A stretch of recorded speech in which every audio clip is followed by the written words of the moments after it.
Ayan, magandang umaga sa lahat. Happy Lord's Day. Ayan. Ayan, Panginoon, medyo yung panahon natin, hindi natin maintindihan, ano? Masaya na ako yung kahapon medyo umuulan-ulan at malamig. Pero pagdating ng gabi, ang init eh.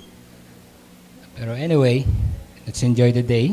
At lalo na ngayon, sa ating rest day with the Lord. At tayo magpurit ng pasalamat.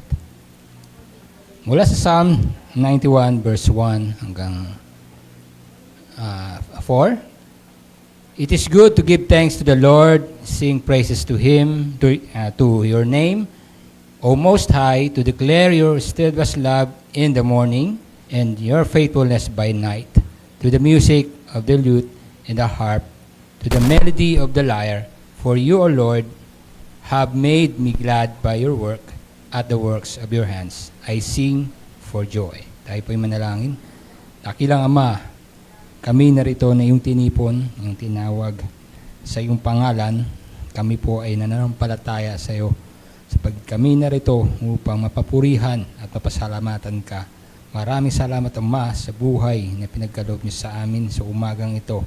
Kalakasan at patuloy na bigyan ng pag-asa, Panginoon, sa araw-araw. Kaya Ama, ito ang aming panahon, ito ang araw mo na kami ay magpapasalamat at magpupuri sa iyo.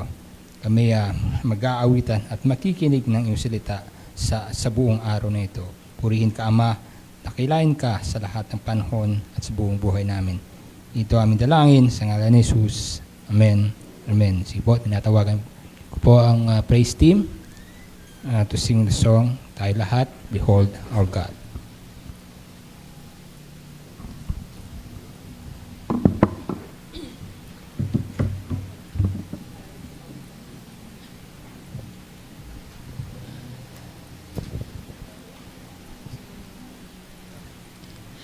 That man is blessed who does not walk as wicked men advise, nor stand where sinners meet, nor sit where scorners boast as wise. Instead, he is the one who makes the Lord's law his delight, and in that law he meditates by day and in the night. He's like a deeply planted tree beside a water stream, which in its season bears its fruit, whose leaves stay fresh and green. In all he does, he will succeed. The wicked are not so, but they are like the scattered shaft swept by the winds that blow. The wicked therefore will not stand when time of judgment comes, nor will the sinner stand among assembled righteous ones. Because the Lord the righteous loves the path they walk, he knows. The wicked walk a different path that to destruction goes. Maaari na po tayo maupo.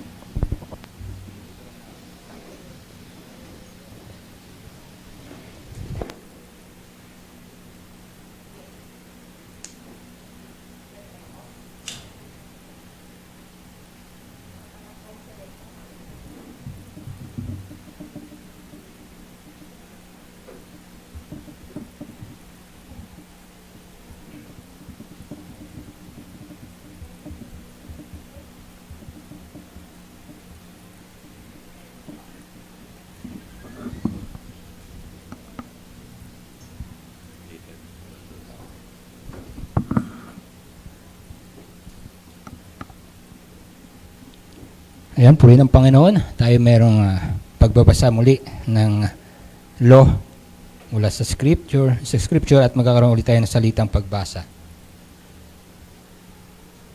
Okay.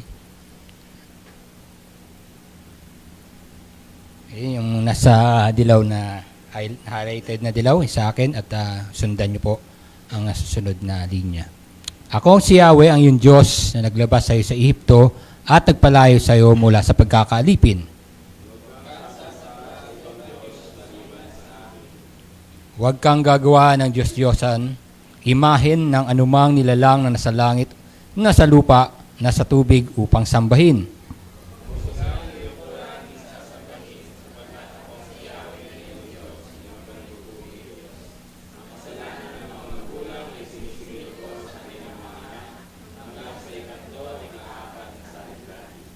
Ngunit ipinadarama ko ang aking pag-ibig at pagkalinga sa libo-libong salinlahi ng umiibig sa akin at tumutupad sa aking mga kautusan.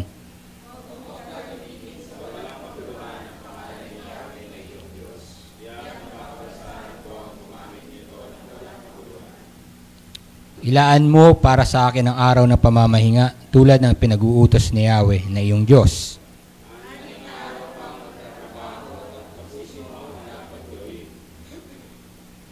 Subalit sa ikapitong araw ay para kay Yahweh na iyong Diyos. Ito ay araw ng pamamahinga.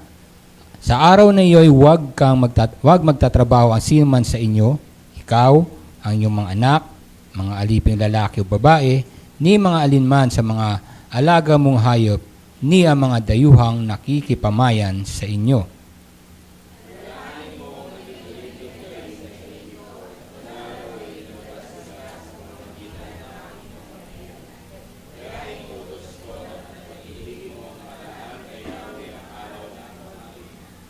Igalang mo ang iyong ama at ina tulad ng inuutos ko sa inyo. Sagay mabubuhay ka ng matagal at sagana sa lupaing binigay sa iyo ni Yahweh na iyong Diyos. Huwag kang mangangalunya. Huwag kang sasaksi ng walang katotohanan laban sa iyong kapwa. Lahat tayo, sabay-sabay. Huwag mong pagnanasang mangkin sa awa ng iyong kapwa. Huwag mong pagnanasang maangkin ng kanyang sambahayan, bukid, alilang lalaki o babae, baka, asno o anumang pabaari niya.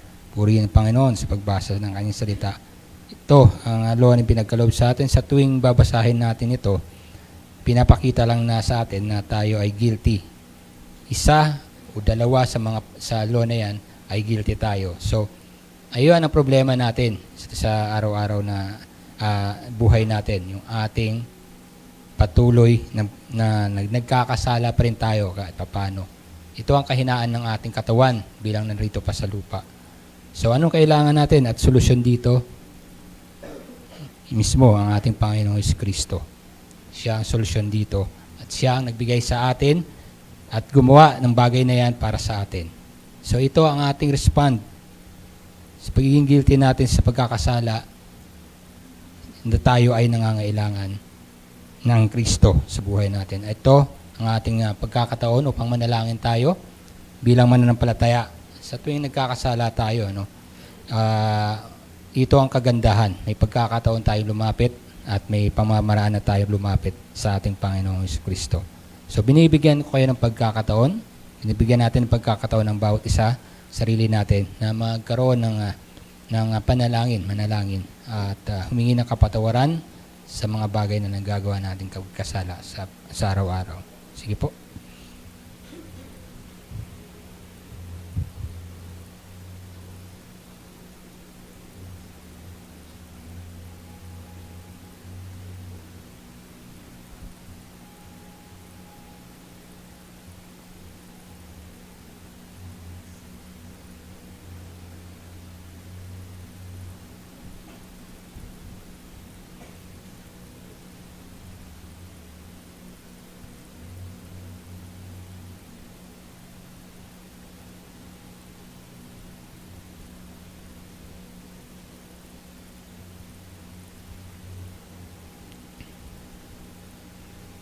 At ngayon naman, ipagkakataon bilang isang simbahan tayo manalangin.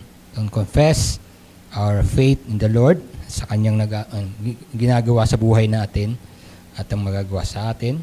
Mga bagay na yan na ating sasambitin sa oras na ito ay bilang isang simbahan. Sige, maaari po tayong tumayo at sabay-sabay nating basahin ang panalangin ito bilang isang simbahan. Sige. Our God and Father, we confess that we have not kept your holy law. We have worshipped other things instead of you. Misuse your name and have not always honored the day of rest. We have failed to love and respect our neighbors as we should. In our thought, words, and deed, we have sinned. We also confess that we have not truly trusted you. Instead of resting in Christ alone, we have sought our own way, relying on our efforts and self-salvation projects. We have looked to our works, our wisdom, or our strength, rather than your grace. In your mercy, forgive us. Clean us through the blood of Christ and renew us by the power of your Spirit, that we may rest in your finished work and walk in your ways in the glory of your name. In Jesus' name, our Savior. Amen. Purihan ang Panginoon at patuloy tayo bilang assurance natin sa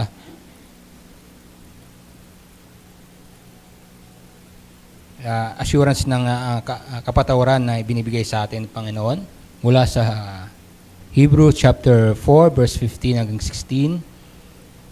For we do not have high priest who is unable to sympathize with our weaknesses, but one who in every respect has been tempted as we are, yet without sin. Let us then with confidence draw near to the throne of grace, that we may receive mercy and find grace to help in time of need. Purihin ang Panginoon. As we sing song, sabay-sabay natin kantahin.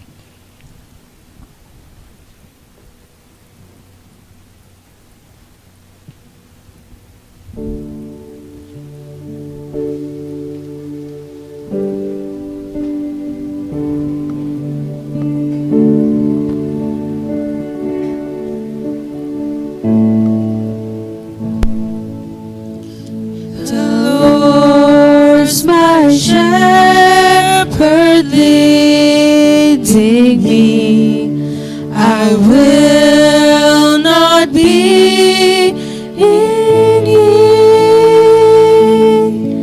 He'll make me lie in pastures green, by quiet waters lead.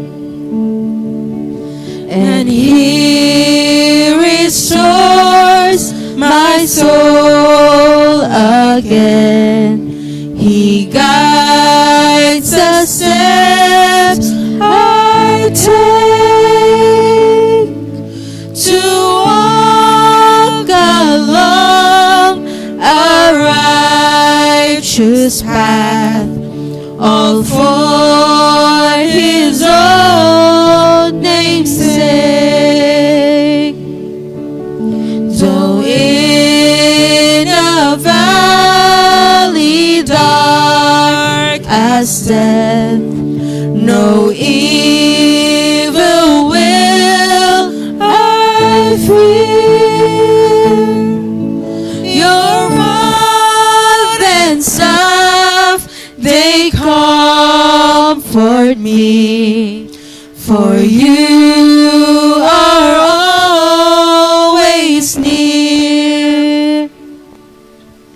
A feast you have prepared for me inside of all my foes, and you anoint my head with oil, my full cup overflows.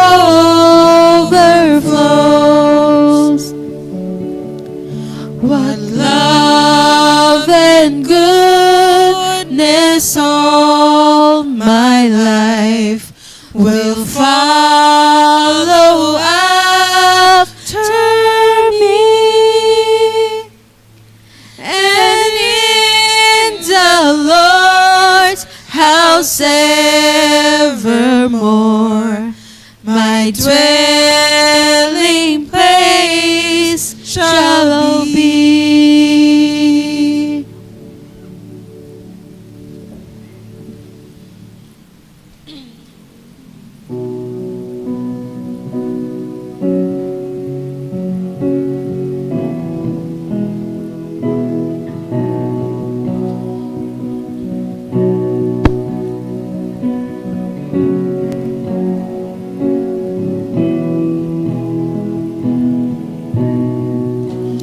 Come, thou fount of every blessing, tune my heart to sing thy grace. Streams of mercy never ceasing, call for songs of loudest praise. Teach me some melodious sonnet, sung by flaming tongues above. Praise the mount I'm fixed upon it, mount of God's unchanging love. Here I raise my Ebenezer, hither by thy help I'm come, and I hope by thy good pleasure safely to arrive at home. Jesus saw me when a stranger, wandering from the fold of God, He to rescue me from danger interpose His precious God. Oh, to grace, how great a debtor daily I'm constrained to be. Let that grace now like a fetter bind my wandering heart to thee. Prone to wander, Lord, I feel it. Prone to leave the God I love. Here's my heart, oh, take and seal it for thy courts above. Maaari na po tayo maupo.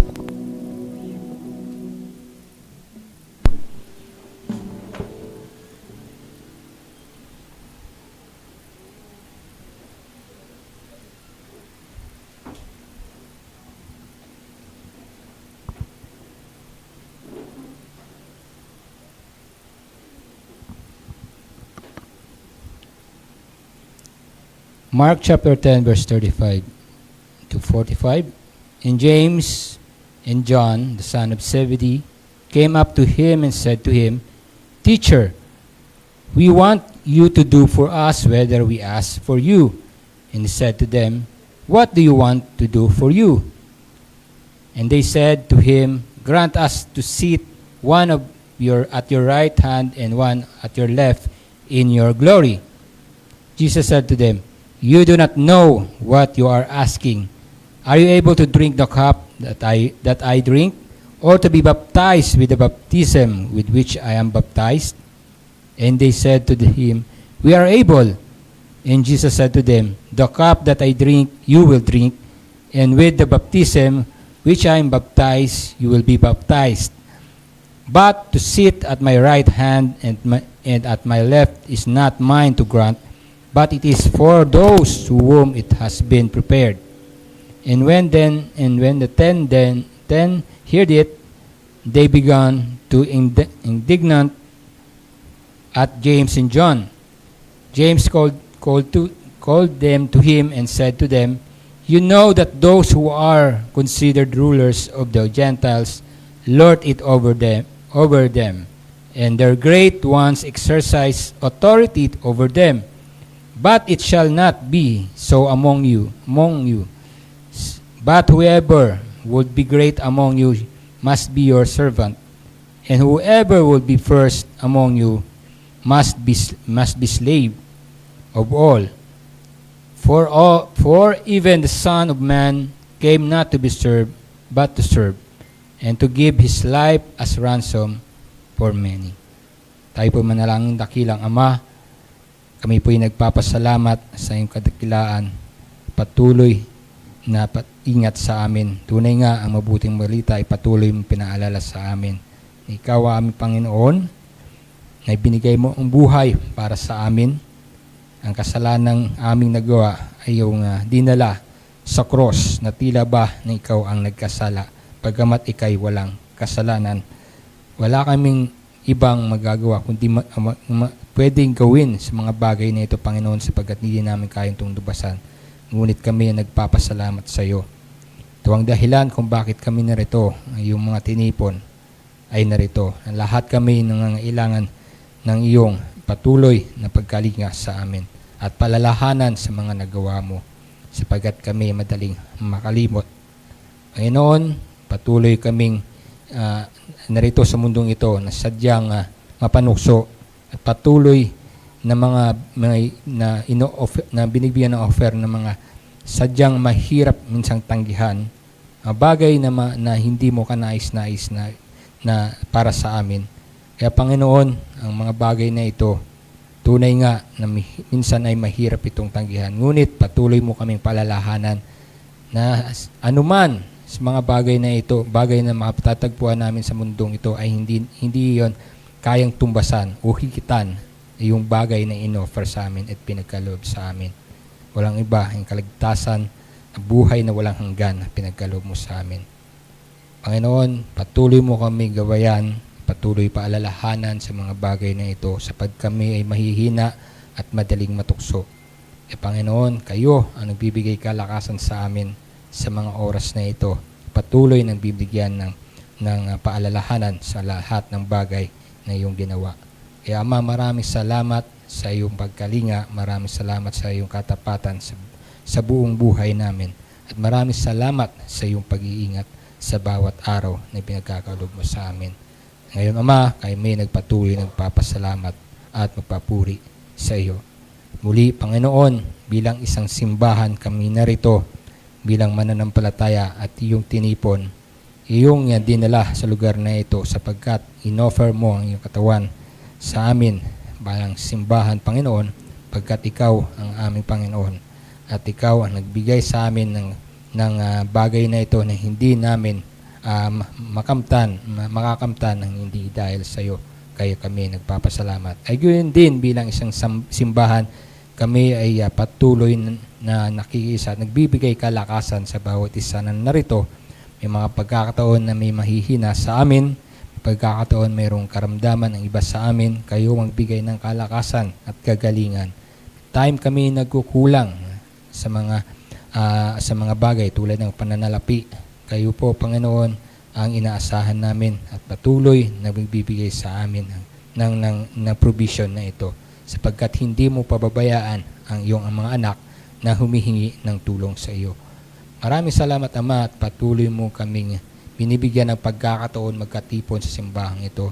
Kami rin nakikiisa bilang simbahan sa iyong ministeryo at sa pamamagitan ng aming pagbabahagi ng mga pananapi na siyang binagkaloob nyo rin sa amin sa pamamagitan ng aming trabaho, negosyo, ang namang pagkakataon na binibigay mo sa amin upang magkaroon kami ng mga pananalaping ito na siyang tumutugon sa aming pangangailangan sa araw-araw.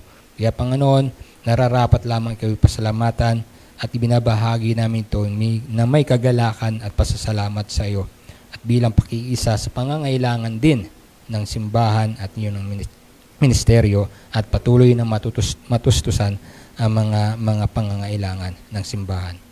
Uli, maraming salamat, Ama, at patuloy ka namin pupurihan at patuloy na sambahin sa lahat ng oras at panahon. Ito aming dalangin sa ngalan ni Jesus.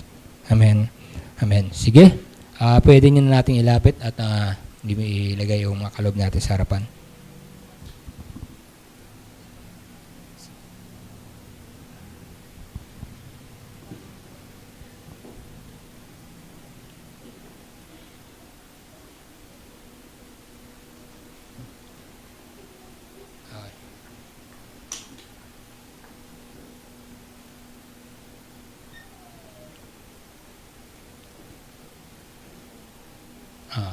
Ano ba yung mga announcement natin?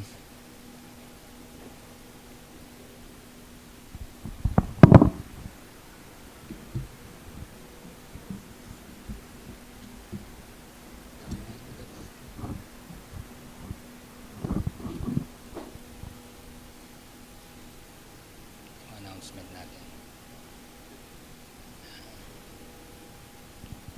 Ayan, kung nais nyo bigay ng offering and tithes sa pamamagitan ng GCash o Paymaya, pwede nyo pong isend dyan. Ayan po yung number ni Pastor Nick.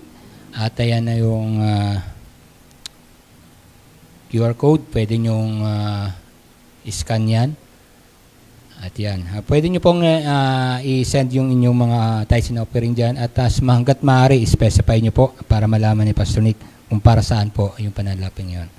Ayan, sa ating announcement, ayan, every Sunday, kaninang umaga, patuloy pa rin ang Sunday schools, teen Sunday school. Yan ang mga ages 11 to 19.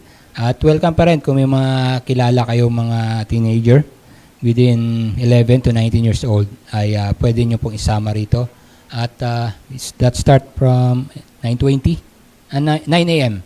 to 9:20. Okay, 9:20. Started to 9:20. Yeah, pwede maaga-aga ng konti. Pwede mo sila samahan dito. At yan, ang ages is 11 to 19. And every Sunday. At patuloy ang ating membership class. Pagkatapos ng ating lunch, itong ating service after lunch, meron tayong members class uli.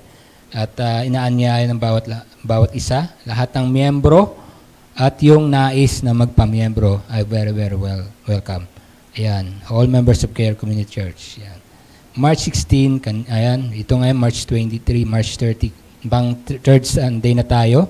At yan na yung oras natin, 1:30 to 3:35. Kahit kung nandito ka po kayo, kung nais nyo namang makisama sa amin bilang lunch, welcome po kayo. Kung may schedule kayo sa sarili nyo lunch, it's okay. As long na bumalik po kayo ng 1:30 p.m. dito sa atin para sa ating membership class. Yan. And then, patuloy ang ating schedule. Every morning, 10 a.m. to 12, ang ating morning service. Yun nga, sinabi ko kanina. After the service, meron kaming lunch dito. Welcome po kayo. At sabay-sabay tayo mag-lunch. Ang ginagawa namin, may provided na yung rice dyan. Nakapagsaing na siguro. Meron tayong rice at ang ginagawa namin, kanya-kanya na kaming bili ng pagkain. Yan ang ginagawa namin dito. At ano pa ibang ginagawa namin dyan? Hindi lang kami nagla-lunch. We have the time to discuss yung sermon. At we have the time to kinakamusta rin namin ang bawat isa. Ayan ang ating pagkakatawan sa every lunch namin. Kaya welcome pong lahat. And then, yung mga activities tayo. Ngayon, after that lunch, tulad sinabi ko, meron tayong membership class meeting. And then, after that, 4 p.m. to 6 p.m., yung ating best service. At I'm encouraging you na kung kaya nyo, kung maaari, you make at schedule na makabalik din kayo at makasama namin dito sa 4 p.m. and 6 p.m. That's why we call it Lord's Day. Kaya we encourage you na makasama namin kayo. Kung hanggat maaari ay makasama namin kayo hanggang booster service natin. Ayan. Purihin ng Panginoon. At tayo ngayon sa pagkakataon na ito, meron tayong babasahin, Confession of Faith, mula sa Nicene Creed. At kaya nating binabanggit ito. Tayo bilang mananampalataya, hindi lang tayo basta nakaupo ito, nakikinig at muna nagbabasa ng anumang pwede nating marinig. We are faithful servant of Christ at meron ka tayong pinanampalatayaan. At bawat babanggitin natin, it seems na dapat nating sabihin na ito ang ating pinanampalatayaan. At meron tayong grounds ba't natin kailangan yan. Kailangan natin magpapaalala sa atin na ito ang ating faith. Other days na kukontra dito is questionable.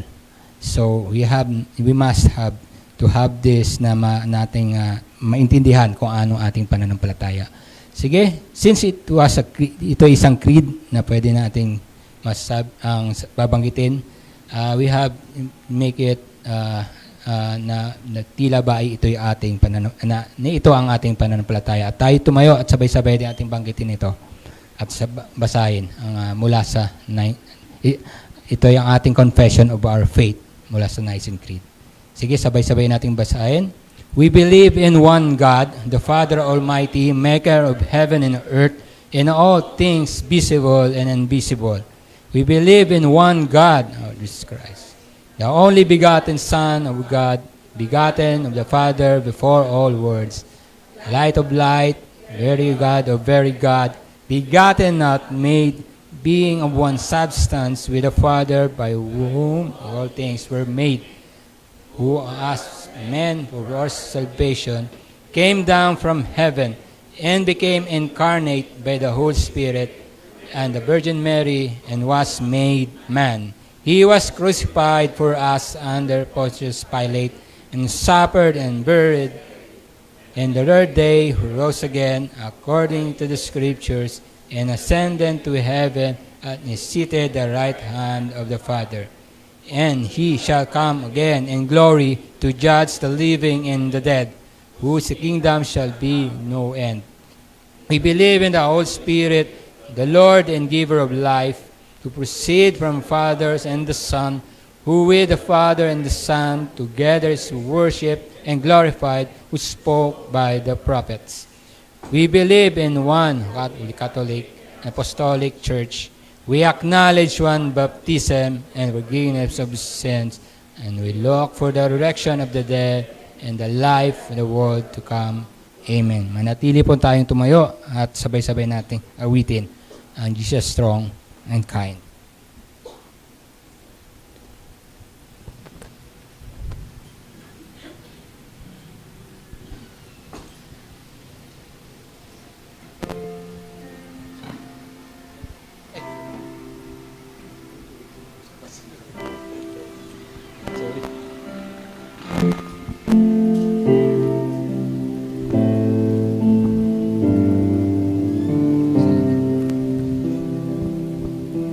Jesus said that if I thirst, I should come to Him. No one else can satisfy. I should come to Him. Jesus said, if I am weak, I should come to Him. No one else can be my strength. I should come to Him. For the Lord is good and faithful. He will keep us day and night.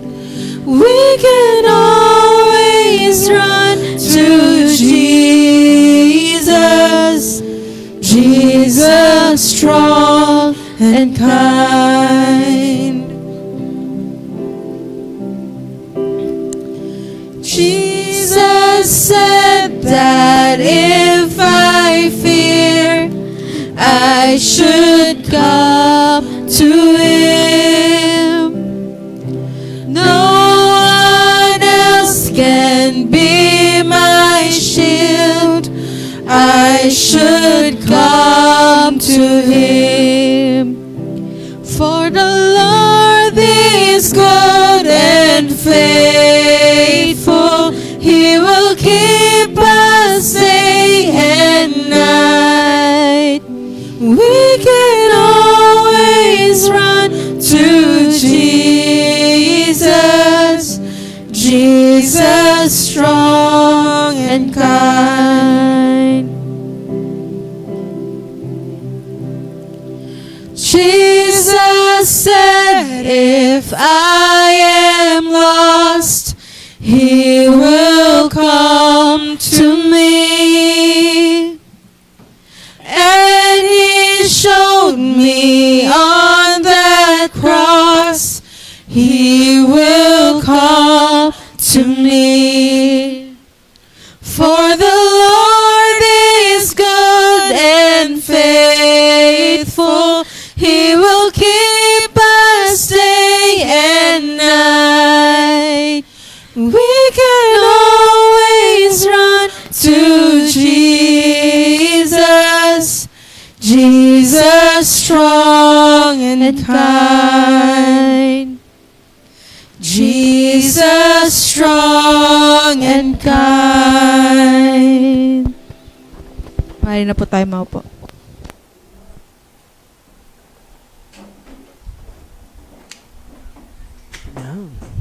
Hello.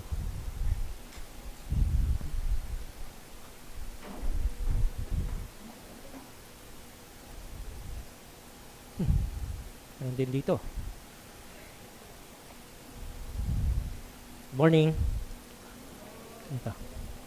Magandang umaga po. Sa purihin ng Panginoon sa isang napakagandang umaga. At tayo po ay patuloy na dinadako ng Diyos sa kanyang presensya sa pamamagitan po ng pagtitipong ito. So tayo po ay nasa pag-aaral ng kanyang salita and we are continually learning through the guidance of the Holy Spirit, and at the same time tayo po ay sama-sama ring nagpupuri. So tayo po ay naka-series sa aklat ng Philippians, and sa ngayon po, pagpapatuloy lamang natin yung series na ginagawa natin. So last Sunday, tinalakay po ni Pastor Reka yung rejoicing at ang suffering natin bilang mga Kristiyano ay directly proportional daw sa understanding natin ng gospel. Di po ba? So kung paano natin naintindihan yung gospel, dun din natin, dun nakabase yung atin pong rejoicing and yung ating pagkakaunawa sa suffering. No? At binigyan din ni Pastor Reka na yung faith as well as yung suffering is a gift coming from God. So both are a gift coming from God. Ang dami regalo sa atin ng Diyos, ano? Kaya lang every time na mananalangin tayo, dagdagan lang yung faith. Sabi nga niya, no? Yun yung ating gustong ipinapanalangin, yung pananampalataya lamang. Wala naman tayong narinig na, Lord, increase my suffering. Di ba? Wala daw tayong narinig ng ganun. Totoo naman na wala tayong naririnig na nananalangin na naghahangad na ma-increase yung kanyang suffering. No? Kahit sino naman kahit yung mga heroes of faith, I believe so na hindi rin sila nanalangin na i-increase yung kanilang suffering. But instead, i-increase yung kanilang pagtitiwala in spite of all the sufferings. But such as faith is a gift, ganun din daw yung suffering. And we become mature dahil sa mga pinagdadaanan nating mga sufferings na yan. At sa araw na ito naman, ngayong Sunday na ito, ngayong Lord's Day, we will be going back to yung union natin kay Kristo Jesus. No? So yung ating union with Christ is foundational. It's the foundation of unity in the body of Christ. So yung ating pong union with Christ is the foundation of the unity in the body of Christ. So, ang unity in the body of Christ, ang pinakatema ng chapters 1 and 2. So ito, halos matatapos ng araw yung team na yan ng Philippians, ng unity. Mga susunod na topic and discussion, sa susunod, i-discuss na yan. Ano? So, Christians are called to be united with one another in spite of whatever crisis we're going through. Ano man yung pinagdadaanan natin, we are called to be united. We have different points of views sa iba't ibang mga kaganapan sa ating mga kapaligiran.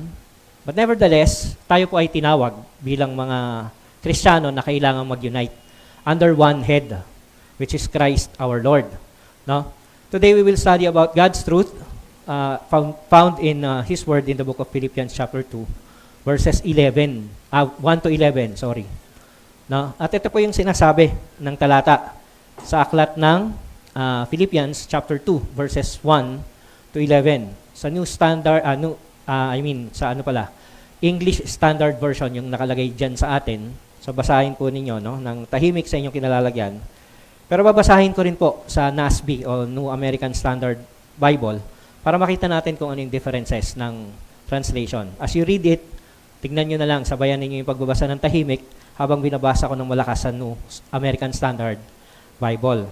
Therefore, if there is any encouragement in Christ, if there is any consolation of love, if there is any fellowship of the Spirit, if any affection and compassion, make my joy complete by being of the same mind, maintaining the same love, united in spirit, intent on one purpose. Verse 3, do nothing from selfishness or empty conceit, but with humility of mind, regard one another as more important than yourselves. Do not merely look out for your own personal interests, but also for the interests of others. Have this attitude in yourselves, which is also in Christ Jesus. And verse 6, who, although he existed in the form of God, did not regard equality with God a thing to be grasped, but emptied himself, taking the form of a bondservant and being made in the likeness of men. Verse 8, being found in appearance as a man, he humbled himself by becoming obedient to the point of death, even death on a cross. For this reason also, God highly exalted him and bestowed on him the name which is above every name, so that at the name of Jesus every knee will bow, of those who are in heaven and on earth and under the earth. And verse 11, and that every tongue will confess that Christ is Lord, to the glory of the Father. And blessed be the name of the Lord upon the reading of His Word. Tayo po'y manalangin. Panginoon, kami po'y patuloy na yumuyuko sa inyong banal na presensya at nagpapasalamat sa napakagandang pagkakataon na patuloy po ninyong pinoprovide sa bawat isa sa amin. Bagamat ang ilan sa amin ay may mga pinagdadaanan, ang ilan sa amin, Panginoon, are in pain and at the moment are suffering, Panginoon.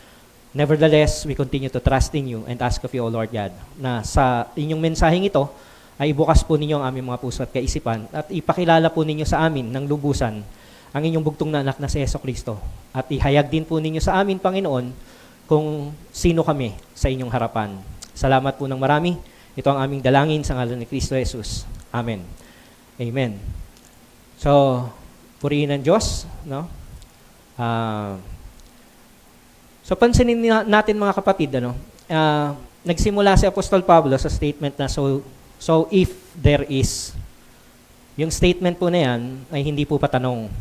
So hindi siya nagtatanong kung meron ba. Ito po ay conclusive na statement na sinasabi ni Apostol Pablo. So ito po ay isang statement of assurance. Ini-ensure niya na ang bawat Kristiyano, ang bawat bumabasa ng salita ng Panginoon na ito, yung original intended audience, no, up to now, hanggang sa kasalukuyan, at maaaring sa mga susunod pang panahon, o definitely sa mga susunod pang panahon, ang intention ni Apostol Pablo dito ay ihayag yung assurance ng Diyos through Jesus Christ that there is such a thing called encouragement. Merong encouragement in Christ. Yun po yung sinasabi niya. Yun ang assurance na kanyang binibigay. No? Kino-conclude niya that there is an assurance coming from Christ, from God through Christ. At dahil meron nga, no, kino-conclude niya dito yung mga tinuro niya, yung past few verses ng chapter 1. Well, originally naman kasi talaga wala naman siyang wala naman siya talagang chapters and verses. So tuloy-tuloy yan. Tuloy-tuloy yung pagsasalita o yung pagsusulat ni Pablo. Maaaring nagkakaroon lamang siya ng break, but definitely this time, itong chapter 2, verses 1 to 11 na to, ay kinukonclude niya yung kanyang sinasabi, o yung kanyang sinabi sa chapter 1, verses 1 and onwards. So, merong suffering, at sa panahon niya, merong nangangaway sa kanya, and dumating sa punto niya, ang nangangaway pa nga sa kanya, according to him, are Christians as well. Kasama niya sa simbahan. Not necessarily sa isang local church, but kasama niya sa body of faith. So merong hindi naniniwala sa kanya, merong naghahayag ng gospel o ng mabuting balita for the sake of afflicting him more habang siya ay nasa loob na ng preso, no? Habang siya ay nakakulong. Actually, hindi siya nakakulong sa common prison cell. Siya ay naka-house arrest kasi at this point in time, medyo mahina na si Apostol Pablo, marami na rin siyang karamdaman. So, naka-house arrest siya. But nevertheless, siya ay binabantayan ng mga Praetorian Guards or ng mga yung royal guards ng emperor, no? So, to cut the long story short, kino-conclude niya na mayroong encouragement in Christ. There is encouragement in Christ. In spite of whatever circumstance or crisis he is facing, meron siyang nararanasan na encouragement sa ating Panginoong Hesukristo. Na sa gitna ng anumang, ganun din naman yung kanyang mensahe sa mga nagbabasa.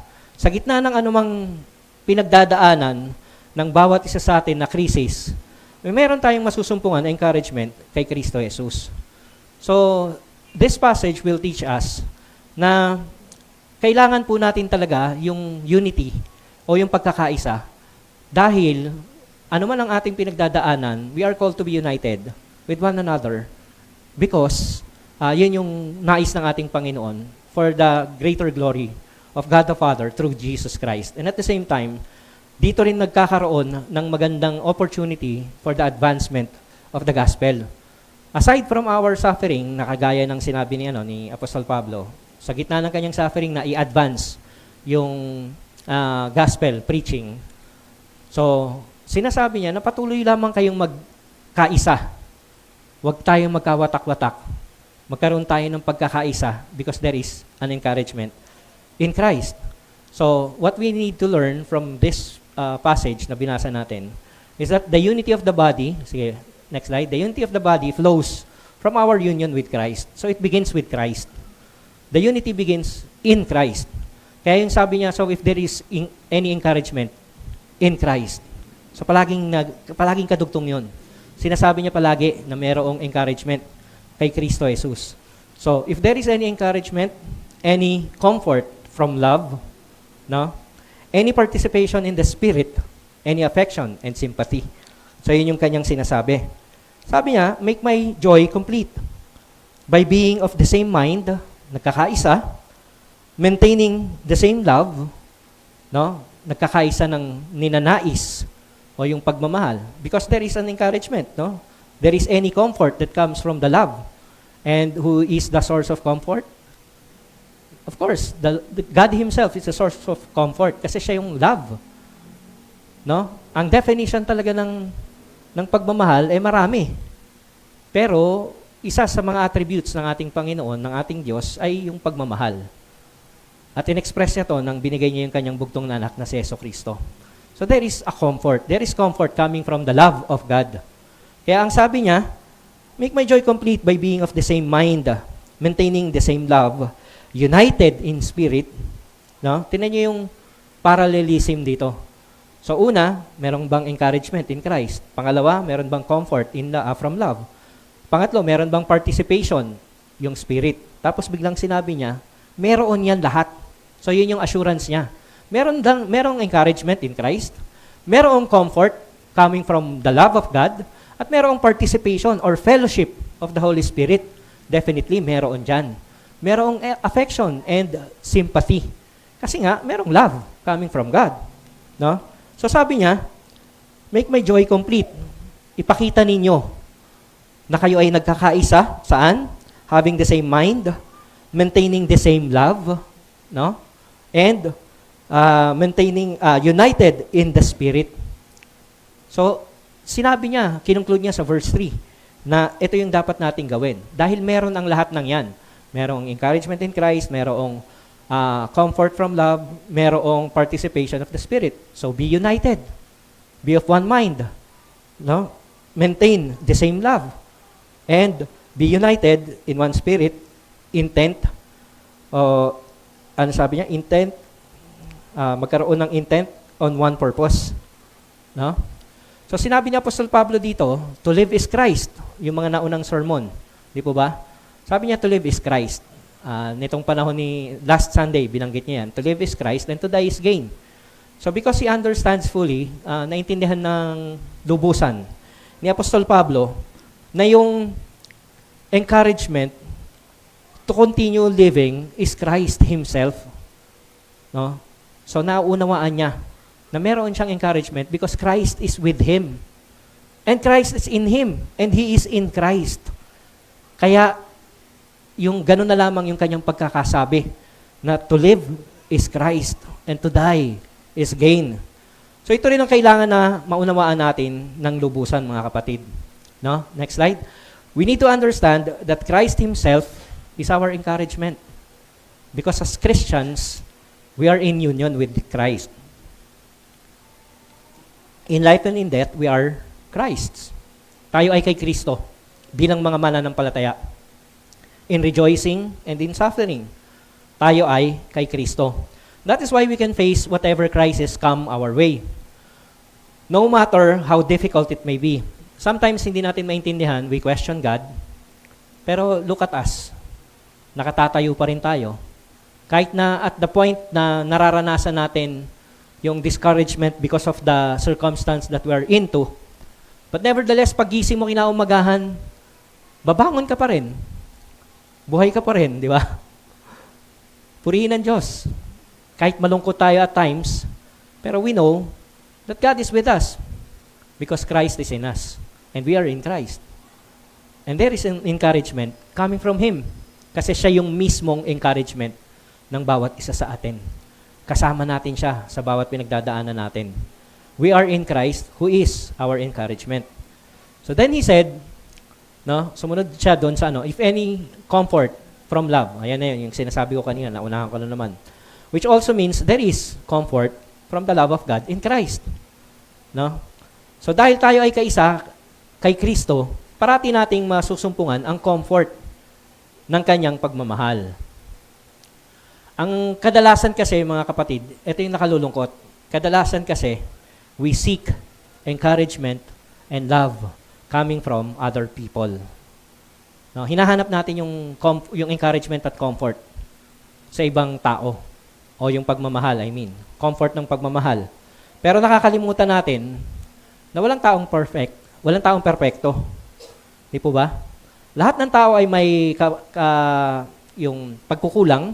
And definitely, kung bibigyan ka ng comfort o encouragement ng isang individual, hindi niya nauunawaan ng lubusan ang pinagdadaanan mo. So anong comfort ang may bibigay niya sa'yo? Anong encouragement ang may bibigay niya sa'yo? Baka kalabasan pa nito, kagaya ng mga kaibigan ni Job. Di ba? Kaya ka nagkakaganyan kasi may kasalanan ka, magsisi ka. Kaya pinagdadaanan mo yan. Ganito yung sitwasyon na maaaring nararanasan ni Apostol Pablo habang siya ay nakakulong. Kaya naiisip niya siguro na some preach the gospel out of envy and yung para lang i-afflict lalo yung kanyang sitwasyon. Ganun nga ba talaga yung sitwasyon? No? Ang nakalulungkot talaga, sometimes you are already down pero ginagawa ka pang example na wag tularan. Di ba? Bagsak ka na nga eh. Tapos, tinan nyo, pansinin nyo, wag nyo tularan yung taong yan. Di ba? Ganun yung sitwasyon ng bawat isa sa atin, minsan at times. No? So, kapag lumapit tayo sa tao, we may find comfort. Hindi naman natin i-discredit yung kanilang mga kaalaman. Hindi naman natin i-discredit yung mga posibleng encouragement na ibigay nila. But nevertheless, wag niyong sabihin na absolute encouragement ang matatanggap natin sa mga individual na lalapitan natin. Kahit gaano tayo ka-close. Kahit sa mga magulang natin. Oftentimes, yung mga magulang pa nga natin malakas mga asar eh. Di ba? Yung mga magulang pa natin ang malakas mga asar. Na? So, kasi kilala ka nila. Pero hindi ka nila perfectly kilala. At hindi nila perfectly alam yung pinagdadaanan mo at that time. No? And sometimes we seek love ng ibang tao. Kahit na sagana ka na sa pagmamahal ng mga kapatid mo, ng mga magulang mo, ng mga kasama mo sa simbahan, oftentimes we seek love from other people. No? The comfort of the love of other people. Pero, yun nga ang sinasabi natin, no? Imperfect ang mga tao. So anong encouragement at anong comfort in love ang may bibigay nila? Definitely, imperfect din. Hindi rin magtatagal, maghahanap na naman tayo ng encouragement at pagmamahal o comfort ng pagmamahal sa ibang tao na naman. No, magugulat ka, yung ka-close mo, best friend mo, ay parang lumalayo na sa'yo dahil ang dami mo lang hinihingian ng comfort at encouragement na iba. Nagtatampo na pala sa'yo. Hindi ka na lalo nauunawaan. Kasi hinahanap mo yung comfort at yung encouragement sa ibang tao, sa mga tao. ang nakalulungkot, hindi natin napapansin, mga kapatid, those who seek encouragement and comfort sa ibang individual, oftentimes, no, hindi ko naman nila lahat, pero sa malamang, hindi encouragement ang hinahanap nila, hindi comfort from love, kung hindi validation. Validation ng kanilang mga nararamdaman. No? Oftentimes, hindi ko nila lahat na yung validation na nagdudulot lamang ng selfish and licentious living. Hingi ka ng comfort sa ibang individual, pag di mo nagustuhan, hanap ka ng ibang magbibigay ng comfort sa'yo. Hingi ka ng encouragement sa isang kaibigan, pag hindi mo nagustuhan, lipat ka lang sa ibang individual na magbibigay ng encouragement sa'yo at magbibigay sa'yo ng lisensya na tama yung nararamdaman mo, tama yung ginagawa mo. Di po ba? So, oftentimes, ganito lang yung sitwasyon na nangyayari. Nagiging validation lang ang hinahanap ng ilan sa atin. Hindi ko nila lahat. Of course, meron talagang nakakadanas ng gusto nila yung tangible na encouragement at yung tangible na comfort na naririnig talaga nila, no? At nararamdaman at nararanasan talaga nila. Pero we already have the comfort and encouragement coming from Christ Himself through His Word. Kaya nga kailangan natin talagang marinig palagi ang Kanyang salita. No? Hindi lamang sapat yung nagbabasa tayo. Kailangan nating marinig talaga coming from other people yung Kanyang salita at encouragement mula kay Kristo Jesus mismo. So, yung validation, hindi siya tunay na encouragement talaga. Ang ating encouragement is Christ Himself. No? So, hindi natin, kung validation lang ang sinisik natin, hindi talaga natin maiintindihan yung sitwasyon na pinagdadaanan natin. Simply because, hindi natin mauunawaan ng lubusan yung providential work ng ating Diyos. Hindi natin mauunawaan yung Kanyang providential work. No? Ang divine providence ng Panginoon, kahit na napakapangit para sa akin ngayon, kapag ka siya ang kumikilos, eventually, it will become for the glory of His name. Di ba? Sabi nga ni Joseph, you meant it for evil, but God meant it for good. Imagine niyo yun, ano? Nung sinabi niyang you meant it for evil, talagang evil ang naranasan niya. Masaklap talaga sa buhay niya. Imagine ninyo, ipagkanulo ka ng mga kapatid mo, ibenta ka. No? Ibenta ka, tapos gusto kang patayin, tapos ibinenta ka, na wala na silang pakialam sa'yo. No? So, yun yung sitwasyon na pinagdadaanan ng ilan sa atin na naghahanap ng encouragement at comfort sa ibang individual o sa ibang tao. Hindi natin lubusang mauunawaan ang divine providential work ng Diyos sa buhay natin. Kaya nga ang sabi ng Panginoong Hesukristo mula sa Kanyang salita, if there is any encouragement, if there is any comfort, which is meron, kasi we are in Christ. So to be in union with Christ means that we will never be out of His presence wherever we go. He is with us and is working through us, working in us through the Holy Spirit. Kaya nga pinapaalala din ni Apostol Pablo na kumikilos ang banal na Espiritu sa buhay ng mga mananampalataya. So it is not only Christ, it is not only His Word, but the triune God Himself, God the Father, God the Son, and God the Holy Spirit is in us. Kumikilos sila in unison, in one accord sa buhay ng bawat isa sa atin, individually and collectively as a church. No? So sabi niya, so if there is any participation in the Spirit, any affection and sympathy, complete my joy by being of the same mind, having the same love, being in full accord, and of one mind.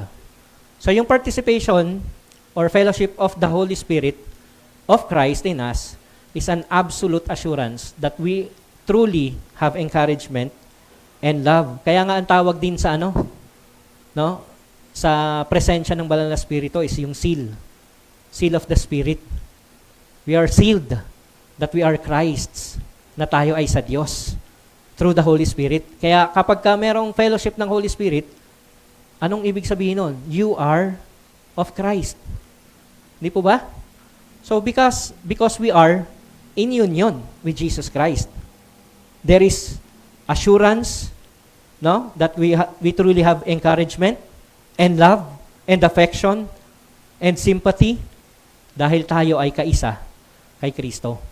And therefore, yung unity in the body is possible because encouragement and love and affection and sympathy is naturally flowing. Yun po yung sinasabi dito ni Apostol Pablo.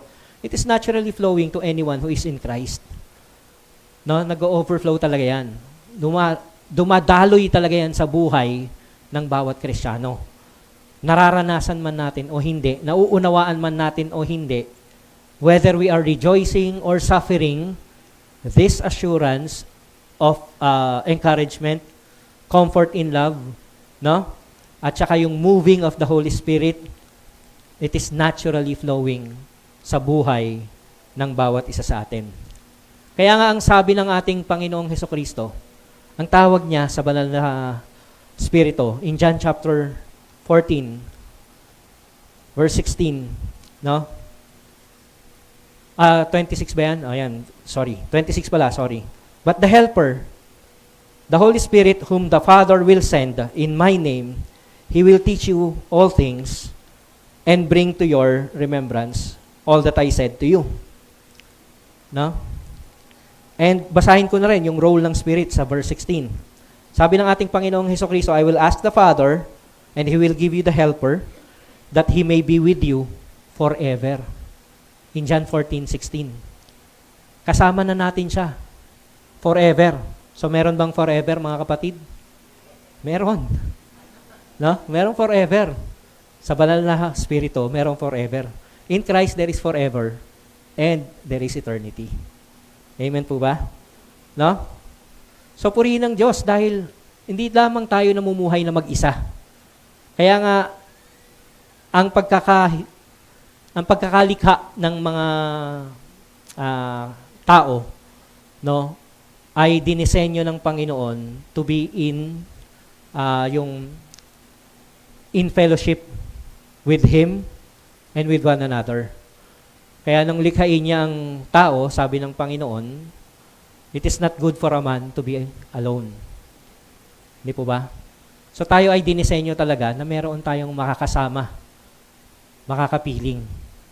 At kung hindi man tao ang makakapiling natin, merong Diyos na kasama natin. Merong banal na Espiritu na nagbibigay sa atin ng comfort. Hindi po ba? Pero ito yung tatandaan po natin, mga kapatid. The role of the Holy Spirit is comforter. Sige, next slide. No? So the Holy Spirit as our helper will enable us to fully understand all the promises Jesus Christ has for us. No, siya yung magpapaunawa sa atin na yung promise ng ating Diyos, ng ating Panginoong Hesukristo, ay totoo at magkakatotoo sa buhay ng bawat isa sa atin. So the role of the Holy Spirit is encourager. Siya yung nagbibigay ng encouragement. But it is Christ who is our constant encouragement. Siya yung tunay na encouragement, si Jesus Christ. Na? Siya yung pinakilala ng Bible na bumaba sa lupa, nagkatawang tao, at naging kaisa ng bawat isa sa atin para ipadama yung pagmamahal ng Diyos. And anyone who is in Him will find comfort and will find encouragement. Pero pag akyat ng ating Panginoong sa langit, meron pa rin siyang role, meron pa rin siyang ginagawa, intercessory, He prays for each and every one of us, at yung answer ng Ama, dumadaloy sa atin through the Holy Spirit. So it is the Holy Spirit who gives us comfort. It is the Holy Spirit who constantly reminds us of the love of God in Christ sa bawat isa sa atin. So ang encourager natin ay ang Holy Spirit, ang encouragement natin ay ang ating Panginoong Hesukristo. The Holy Spirit is our comforter, but our comfort, our eternal comfort is Christ, Jesus. Na? Bakit natin sinabi yun? Pagdating ba sa second life, sa heaven, wala na ang banal na Espiritu? Wala na tayong magiging comforter? Wala na tayong magiging comforter kasi face-to-face, kasama na natin yung ating comfort. So yung role ng banal na Espiritu, hindi na yung kagaya ng role niya dito sa mundong ito sa atin. na patuloy tayong papaalalahanan ng promises ng pagmamahal ng Diyos. Bakit? Kasi nandun na tayo face to face with God. Face to face in Christ. So yung comfort, yung encouragement, nayayakap na natin physically. Nararanasan na natin physically. Hindi lamang natin naririnig, kung hindi nararanasan na ng bawat isa sa atin. No? So, for now, as we are still in this place, the Holy Spirit is uniting us to God, to Himself, and to the Father, and ultimately, to the Lord Jesus Christ. No? So, yun yung ginagawa ng Banal na Espiritu sa bawat isa sa atin. Constantly reminding us of the love of God in Christ. So our union with Christ is the foundation of our unity with fellow believers. We can be united as one body in Christ because Jesus Christ, through the work of the Holy Spirit, no, has bound us to Himself and to one another. So yan nga po yung sabi niya, no?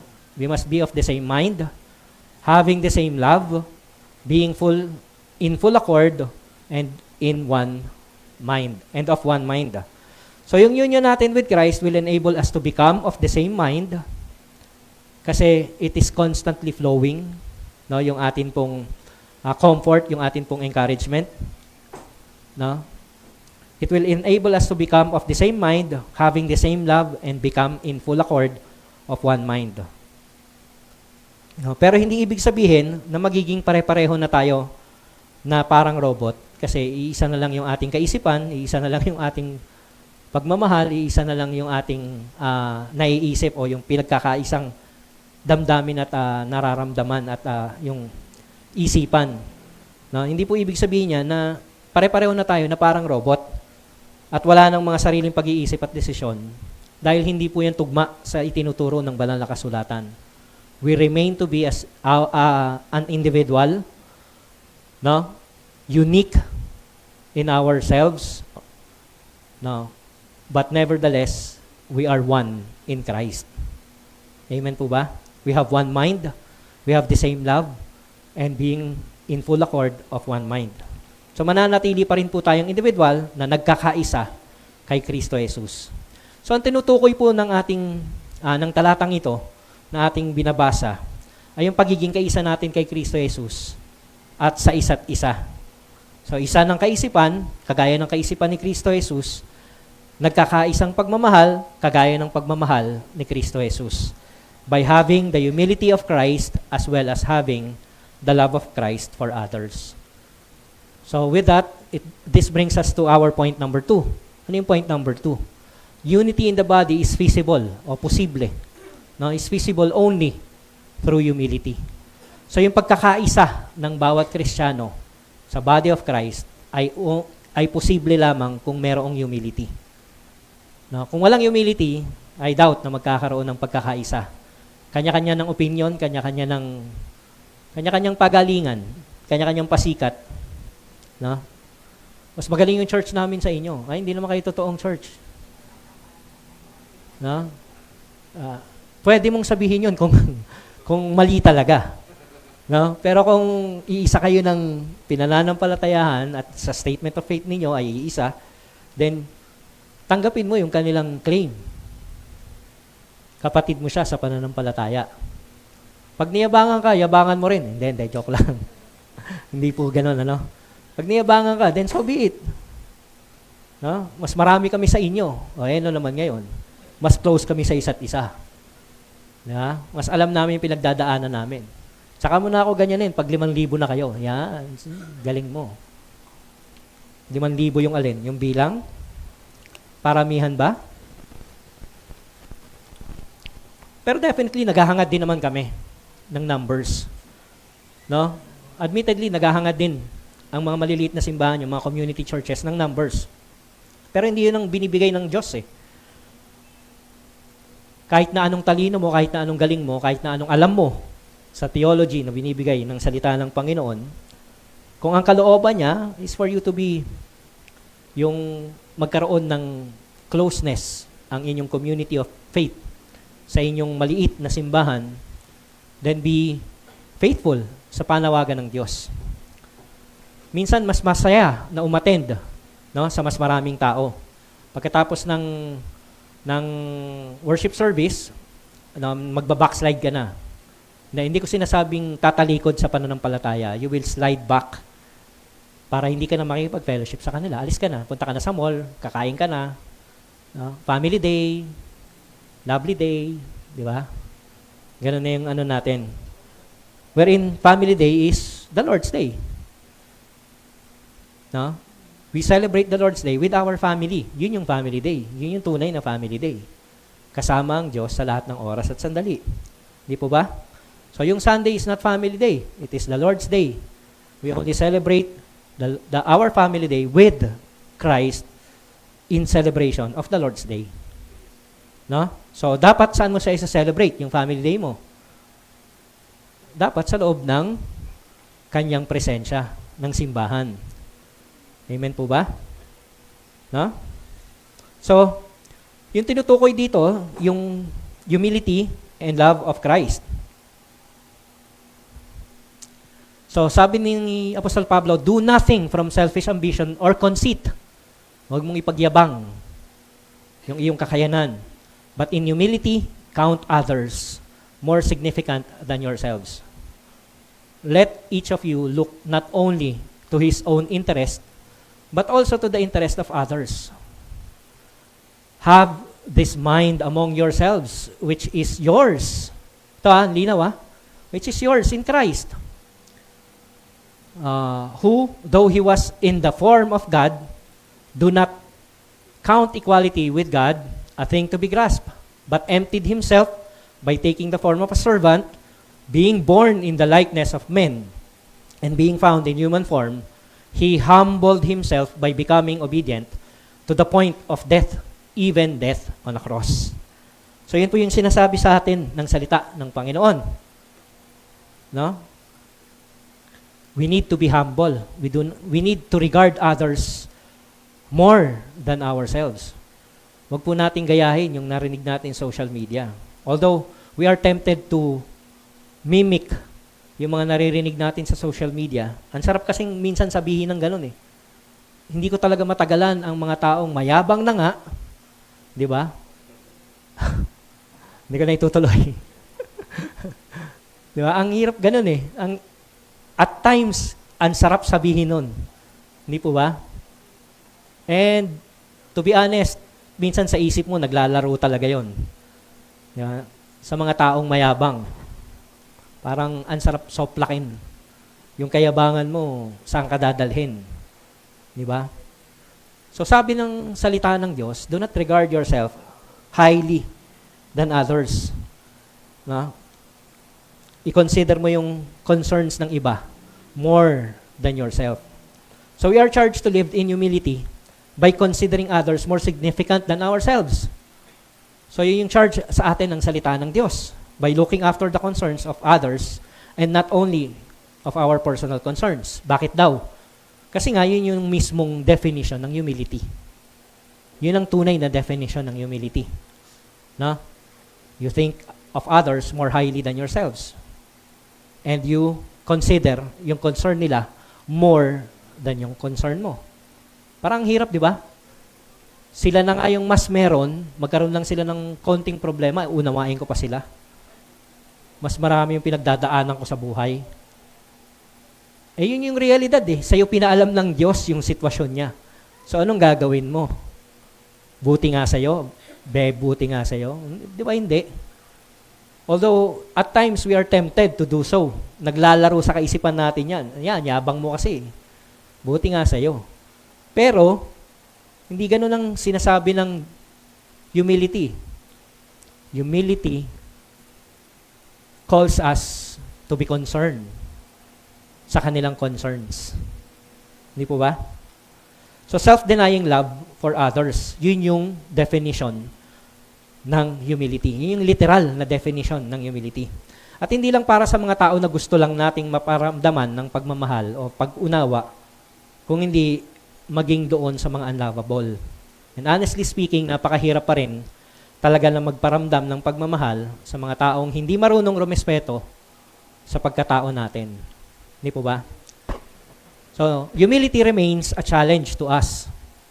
Hindi ko na kayo dadamay. Sa akin lang. No? Humility remains a challenge for me. Ang hirap maging humble kapag ka pogi. Joke lang. No? Challenge talaga sa akin ang humility. Even if we have the encouragement and comfort of the love of Christ in us, still, natatempt pa rin ako na magyabang, na magmataas kapag ka niyayabangan ako. Parang gusto mong sabihin, yan ba yung pinagmamalaki mo? Mali naman yung sinasabi mo. No? Lord ka pa dyan. Di mo naman, di ba? Yung mga ganong sitwasyon sa buhay natin, sa buhay ko at times, merong mga ganyang pagkakataon. So it is natural for us to be self-centered, thinking only about our own personal interests, but we must put to death our own sinful inclinations and self-centeredness, no? And consider the interest of others as more significant than that of ours. No? So Pastor, parang ang daling sabihin yan, pero ang hirap talagang gawin. Gaya nga ng sinabi ko, personally, I admit, ang daling sabihin yan, pero ang hirap gawin. It remains a challenge for me to be humble and to exercise humility. No? So mahirap talaga siyang gawin kasi kadalasan, ito yung napansin ko, kadalasan, kaya siya mahirap gawin, nagsisimula ako sa akin. No? Nagsisimula ako sa akin.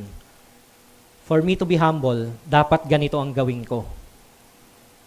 Mali pala yun. Mali pala yun. Na? Dapat pala, nagsisimula tayo kay Kristo. Kay Christ pala dapat tayo nagsisimula for us to understand humility and for us to exercise humility. We must begin with Christ or in Christ. Dahil siya yung kaisa-isa at bukod tanging tao na may tunay na katuwiran. Righteousness. No? At siya rin yung kaisa-isa at bukod tangi na namuhay na may tunay na kababaang loob or humility. Anong sabi ng talata? Sige nga, next. Christ emptied himself by putting human nature unto himself, even taking a form of a lowly servant. So anong impact ang ibibigay ng salitang ito sa atin? Dahil palagi nating naririnig, parang wala nang impact yan. Parang, ang humility, dapat ganito ang gawin ko. Ang humility, dapat ganito ang sabihin ko. Dapat ganito ang pakiramdam ko. Pero yun pala, ito pala yung ibig sabihin ng humility. Siya pala yung ultimate pattern ng humility. Siya pala yung ultimate example ng kababaang loob. He took the form of he took the human nature, even taking the form of a lowly servant. No? So how should this impact us? Of course, we cannot do the same dahil Diyos siya, samantalang tayo ay tao lamang. That's the point. Yun mismo. Yun mismo ang mensahe nito. Diyos siya, tao tayo. Hindi natin kayang gawin yung ginawa niya. Perfect siya, we are imperfect. Righteous siya, we are unrighteous. So, hindi natin kayang gawin. Kahit magtatumbling pa tayo dyan, no? Magtatumbling pa tayo, paharap patalikod, patagilid. Hindi natin kayang gawin yung ginawa niya. So, let us not begin sa atin. No? Let us look at our Lord Jesus Christ who is in us. Magsimula tayo sa Kanya. Yan mismo ang dapat nating maunawaan. We need to understand na Jesus, no, sa Kanyang very nature ay God. Yun yung Kanyang nature. And yet, anong sabi? He emptied Himself by putting human nature unto Himself. Sabi nung lumang translation, hinubad niya yung Kanyang pagka-Diyos. Tapos kinorek. Kasi hindi pwedeng mahubad yung Kanyang pagka-Diyos kasi nanatili siyang Diyos. 100% God. Pastor, ano yung ibig sabihin ng emptying Himself? Bakit niya in-empty yung Kanyang sarili? So, ito po yun. He left His majestic abode and emptied Himself. He left the comfort of His divine glory to personally be the comfort of His people. Yun po yung ibig sabihin nun. Personally, no?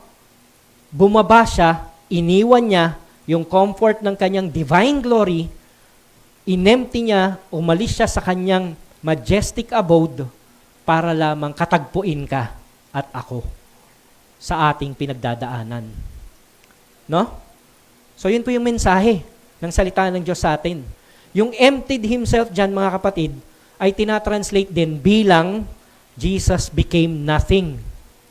He became nothing. Sabihin nyo nga, my Lord became nothing. No? Not that he has lost his divine nature. He became nothing because as a man, he emptied himself and did not exercise his divine rights. Tapos ngayon, makanti lang tayo. Yung ego natin, matapakan lang. Nag-aastang Diyos na tayo. Hindi po ba?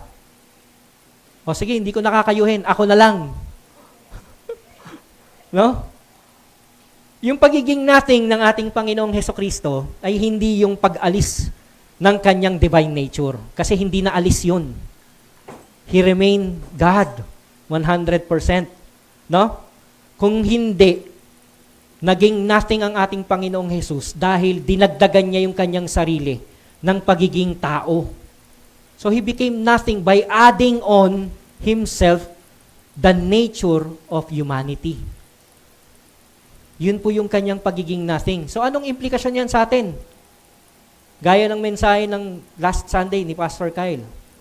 Pag iyan pangalan mo, you are nothing. Hindi. Yung I am nothing. Di po ba? Kasi yun ang nature natin bilang tao. We really are nothing. And yet, the God who is everything, the God who is all-powerful, no? The God who created the universe, the heavens and the earth, became nothing. He added unto himself yung human nature.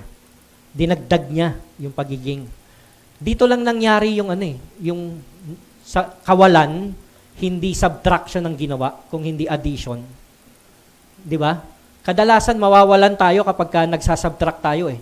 Pero ang Panginoong Hesukristo, nawala yung kanyang, he became nothing by adding on unto himself yung human nature. So ito ang dahilan kung bakit tayo nahihirapang magpakumbaba. Dahil tayo bilang mga tao ay nagpupumilit na tumbasan ang ginawa ng Diyos. Nagpapaka-Diyos tayo. We look at ourselves highly as if we are gods. No? Hinaganyan mo ko mas mataas pinag-aralan ko sa'yo. Mas marami akong alam sa'yo. Mas matanda ako sa'yo. Yun na nga, mas matanda ka nga, dapat mas marunong kang umintindi. O sige, mas bata ako, di dapat inuunawa mo ko. Di ba? Mga ganong dahilan. So wala nang nangyari. What happens? Wala na. Hindi na kayo nagkasundo. Nagkasisihan na kayo. Maganda kung nagre-reason out kayo ng tama. Kung out of yung exercising your pride and your ego na itaas. Walang patutunguhan yon, mga kapatid. So, dahil tayo bilang mga tao, inaangat natin yung ating sarili na kagaya ng mga Diyos o ng Diyos-Diyosan. Kagaya ng Diyos. Kasi yun yung pagkakaintindi natin sa mga talatang ito. We are misreading the text. Minimisread natin yung text. Kasi nakarinig tayo ng gawin mo to. Hindi naman natin naintindihan kung paano natin gagawin. Dapat unawain natin na magagawa lamang natin yan kung magsisimula tayo kay Kristo Jesus. Amen po ba? No? So we must understand, mga kapatid, that Christ emptied himself by taking the form of a bondservant and being born in the likeness of men.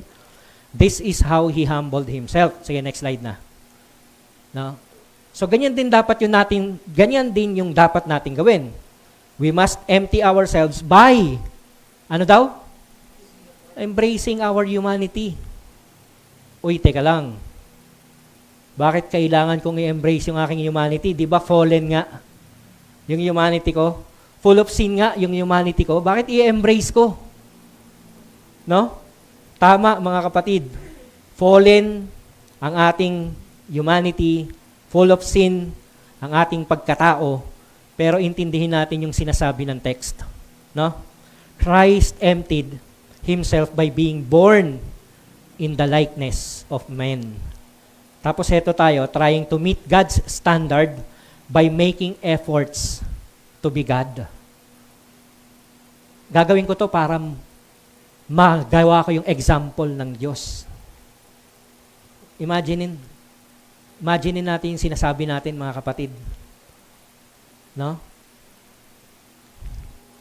Ang nangyayari doon, we are claiming such things in the guise of Christ-likeness para maging Christ-like ang aking ugali. Nakalimutan natin, no? Na wala pong meeting halfway sa ating Panginoong Jesus. No? Christ became a man to meet us in our desperation and to break us. Sige, next slide. No? And to break us in our wickedness and to bring us to His holiness and eternal glory. Yan po yung ginawa ng ating Panginoong Hesukristo. He became human to meet us in our desperation, to break us in our wickedness, and to bring us to His holiness and eternal glory. There is no meeting halfway with Christ because our justification, sanctification, and glorification begins and ends in Christ Jesus. In Christ, mga kapatid, not just with Christ. Kay Kristo nagsisimula at natatapos ang ating pananampalataya. No? Yan po yung pakatandaan natin. Pag hindi natin ito naunawaan ng lubusan, babalik lamang po tayo sa unang pagkakamali ng ating mga magulang na sila Adan at sila Eva. Ano yung nga yung kasalanan nila? Anong kasalanan nila? Kinain yung bunga? Actually, hindi lang yun yung kasalanan nila. Ano yung kasalanan nila? Yung naniwala sila sa deception ng serpent. Pagkarinig ko, turtle. Serpent. No? Naniwala sila sa deception ng serpent. Samantalang sinabihan na sila ng Diyos. No? Sinabihan na sila ng Diyos. At ang sinabi ng salita ng Diyos, let us make man according to our own image. Tapos eto sila, nasabihan lang na pag kinain ninyo yan, magiging kayong parang Diyos. Na malalaman na ninyo ang lahat, kagaya ng Diyos. Nakalimutan nila, they were made and created in the image of God. No? It's either nakalimutan nila o hindi talaga, according sa Bible, hindi talaga nila inunawa yung sinabi. Kaya nga tinawag na rebellion. Humanity's rebellion against God. Kasi hindi talaga sila nakinig. Naiintindihan nila, pero hindi nila ginawa. So yan din ang mangyayari sa atin, mga kapatid. Unawain natin. There is no meeting halfway with Christ, our Savior. We begin with Him and ends with Him. We begin in Him and ends in Him. Amen po ba? So nakalimutan nila, yun nga, yung created sila. So dapat po ang humility at obedience natin ay nagsisimula kay Kristo Jesus. Kaya nagsimula ang passage na ito. So if there is any encouragement in Christ, it all begins in Christ. Next slide. God has begun a good work in us. Nandyan din po yan sa passage niyan in chapter 1. No? In Christ. And in Christ alone will He bring what He started into completion. There is no need for any contribution coming from us. Ganun pala yun, Pastor. So wala na akong gagawin. Hindi po. Ang gagawin mo, you remain to be in Christ. Be in Christ. Kaya nga ang sabi niya sa John 15, ano yun? If you remain in me and my words remain in you, then you can ask whatever you wish and it shall be given you. Hindi yung material things ang sinasabi dito ng ating Panginoon. No? Yung understanding ng kanyang pangako, ng kanyang presensya, ng kanyang pagsama sa buhay natin. So instead of burdening ourselves of what we can offer to God, let us rejoice of whom we have received from Him. No? His only begotten Son. I-enjoy natin. Kaya, mga kapatid, yung pagpunta sa panambahan, every Lord's Day, every celebration, kaya nga natin tinawag, let us celebrate the Lord's Day because it is truly a celebration, a time of rejoicing. No? Time of rejoicing. At yung salita niya, it is not offensive sa ating mga mananampalataya. Offensive yan sa mga hindi mananampalataya. Kaya pag sinabi ng salita ng Diyos, makasalanan ka, you rejoice. Kasi sinave ka niya sa kasalanan mo. Amen po ba? Huwag ka nang magmalinis na, makasalanan nga ako, pero kinalimutan na yun ng Diyos. Hindi niya kinakalimutan yun, mga kapatid. Ang ginawa niya, pinatawad ka niya. No? At ang nakikita ng Ama ay hindi yung katuwiran mo, kung hindi ang katuwiran ni Kristo Jesus. You are clothed with His righteousness. No? So, tandaan po natin, mga kapatid. Sige, next slide. In our desperation, let us rejoice that Christ has reached for us. Siya mismo yung bumaba. Siya yung umabot ng kanyang kamay. Siya yung umabot ng kanyang pagkatao. Yung grasya niya, ipinarating niya sa atin. Pinaranas niya sa bawat isa sa atin.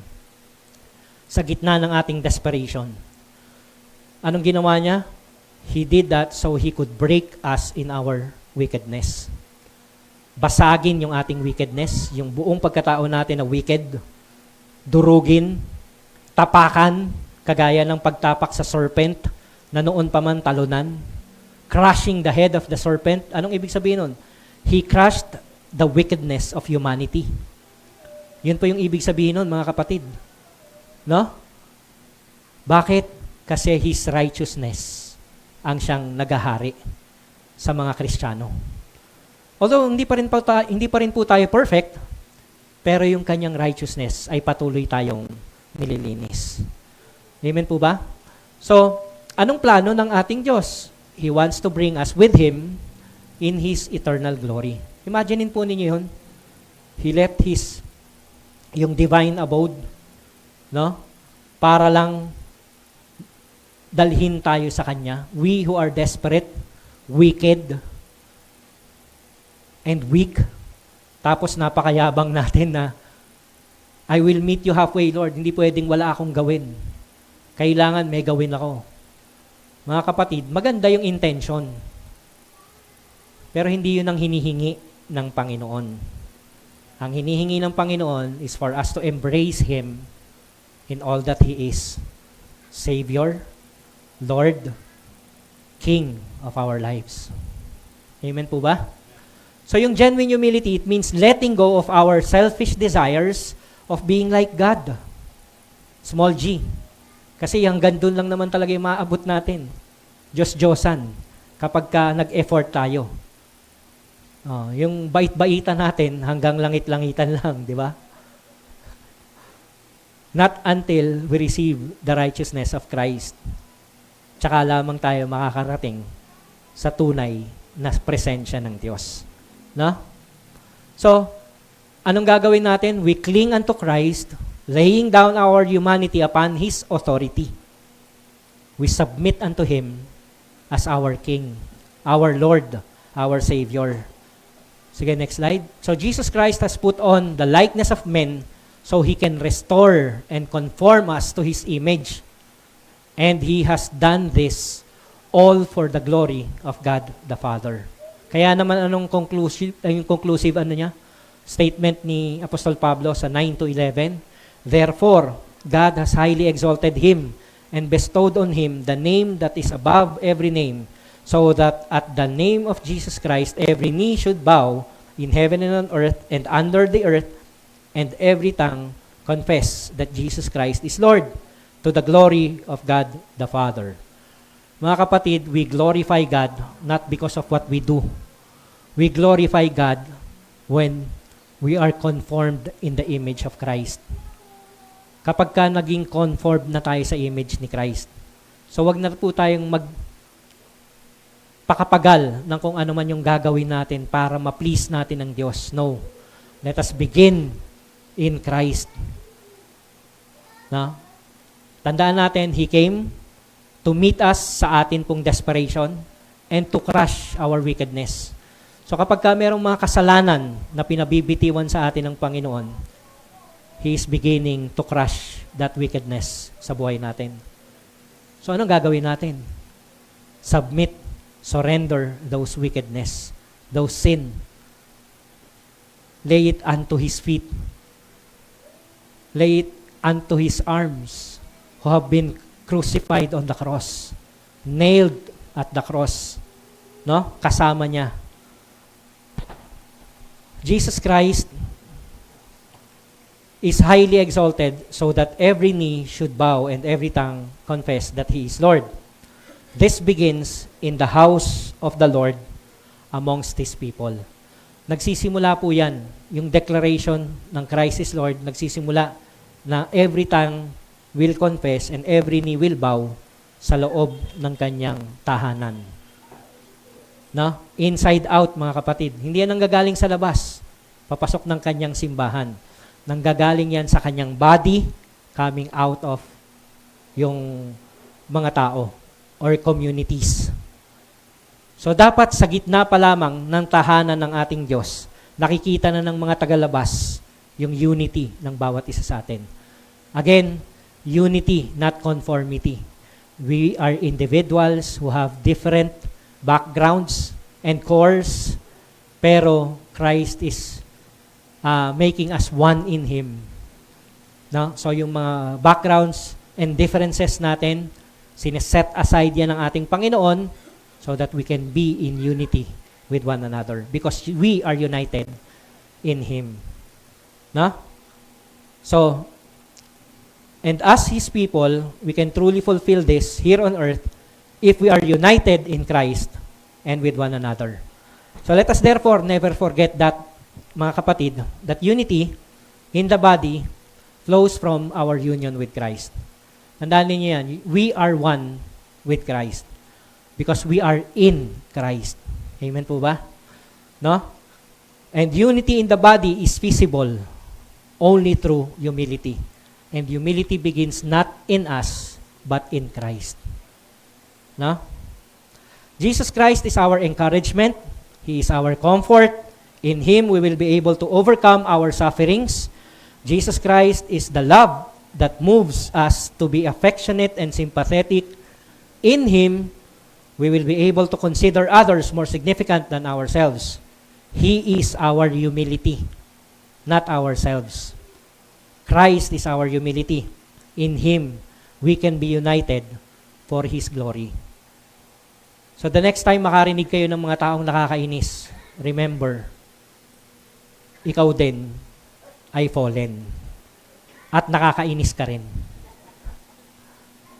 May the Lord's word be upon your hearts. Let us pray. Father God, maraming salamat sa pagpapaalala ninyo sa amin, Panginoon. Forgive us kung nakakalimutan namin. And oftentimes, Lord God, na nag-a-attempt kami to meet you halfway. Not thinking na hindi yun yung disenyo ng inyong pagliligtas sa amin, Panginoon. You did not design for us to meet you halfway, but to wait on you because you are the only one who is truly concerned sa aming pong sitwasyon and who knows how to deal with us, Panginoon, because you are the God who is all-knowing. So forgive us, Father God, kung patuloy po kaming nag-e-effort na i-please ka on our own. Lord, maganda naman po talaga yung intention na yan. And I do believe na kayo rin po ay mag-a-agree na magandang intention yung ginagawa namin. Pero kailangan po naming matutunan na hindi yung intention namin ang dapat na masunod kung hindi yung kalooban ninyo, Panginoon. Dapat naming maunawaan na kayo ay pumunta sa mundong ito to meet us sa aming desperation at hindi po sa aming mga pretensions. Kayo po ay naririto, Panginoon, to break o kayo po ay nagpunta sa mundong ito to break us in our wickedness and to bring us to your holiness and to your eternal glory. Lord, kung ito man ay nakakalimutan namin sa buhay namin, patawad. And help us rejoice in your presence sa buhay ng bawat isa sa amin sa lahat ng oras at pagkakataon. Tulungan po ninyo kami, Panginoon, na every time na kami po ay kikilos, gagawa ng mga desisyon patuloy po nawa naming alalahanin na kailangan namin magsimula sa inyo, sapagkat kayo ang siyang nagbibigay ng wisdom, ng encouragement, ng comfort for us to continue living in this life na talagang napakapangit ng sitwasyon na kinakaharap ng bawat isa sa amin. So salamat po ng marami sa encouragement ng inyong salita. May your word be alive in our lives from this day forward until you come. In Jesus' name we pray. Amen. Amen. God bless po sa bawat isa.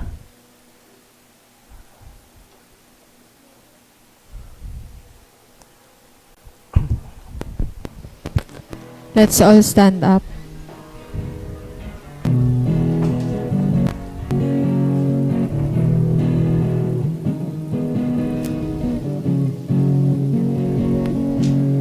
What wisdom was devised a plan where all our sin and pride was placed upon the perfect Lamb who suffered, bled, and died.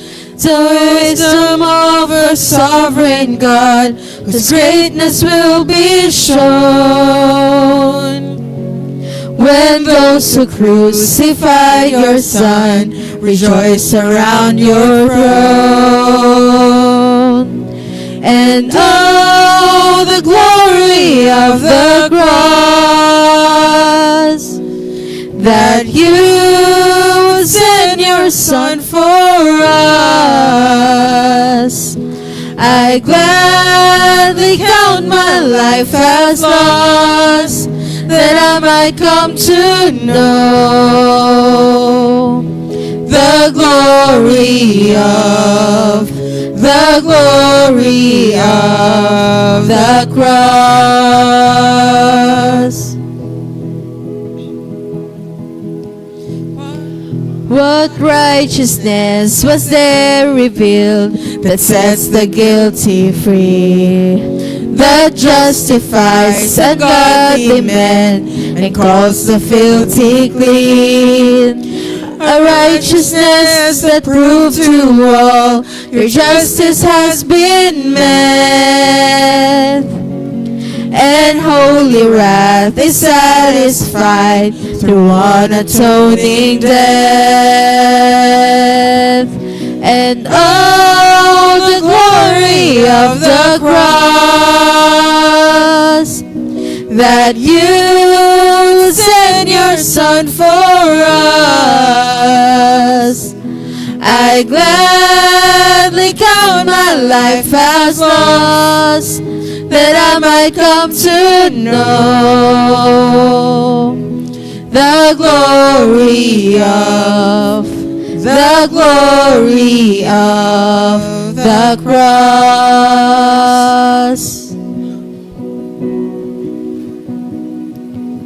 What mercy now has been proclaimed for those who would believe. A love incomprehensible our minds could not conceive. A mercy that forgives my sin, that makes me like your Son. And now I'm loved forevermore because of what you've done. And oh, the glory of the cross, that you sent your Son for us.